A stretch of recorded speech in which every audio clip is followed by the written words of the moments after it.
stojí ten Vokeši train, čo neskutočné. Tento Vokeši vlak je o niečo drahší ako metro, platili sme 94, čiže nejakých 2,60 za 2 lístky. Alebo je to taká nová experience. MPK Center, strašne veľa ľudí. Tiež také veľmi populárne nákupné centrum v Thajsku. Do toho nákupného centra sme sa ďalej presúvali loďou. Bol to nádherný západ slnka, to sme vychytali. Táto budova, ja som vám to nahrávala, bol tam strašný hluk, je vlastne budova, v ktorej sa natáčal Hangover, ak ste videli, takže tam hore v tom skybare, ale vraj to je dosť pricey. Toto vlastne bol ten veľmi ikonické nákupné centrum, Icon Siam, a tak to vyzerala akože brutálne luxusná budova, ktorá mala 8 poschodí a pozrite sa, ako to vyzeralo. Tak to vyzerá vnútri, tam bola taká časť s jedlom a sú nejaké stánky opäť, ja neviem, koľko tam poschodí, je to brutálne veľké, takže ideme sa tu pozerať, že čo tu kde bude. Ale toto vyzerá dosť tak podobne ako ten market, čo sme boli aj do obeda, po obede. Krásne. Tak sme si ešte kúčili. Jaké makronky. Nice. Crazy, pozrite. Nice.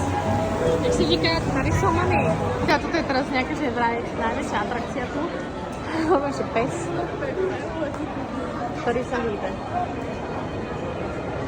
No nevidíte, že by sa hýbal, ale že sa hýbe.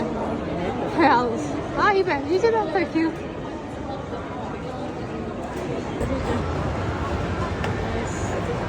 Ešte jak výhľad, toto je skutočné. Wow. Krása.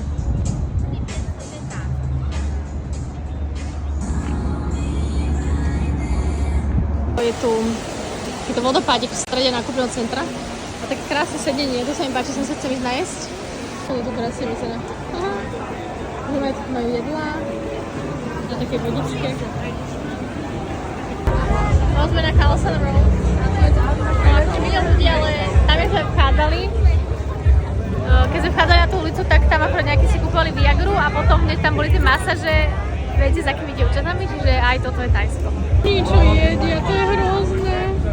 Priatelia, ja som tu veľa toho nenatočila, pretože sa tu necítim vôbec komfortne, ale akože zaujímavé, boli tam takí rôzni muži, ktorí tancovali a takéto ja úplne uznávam tento typ zábavy a energie. Super. Takže, ale akože asi worth to see, ale stačilo mi na chvíľku.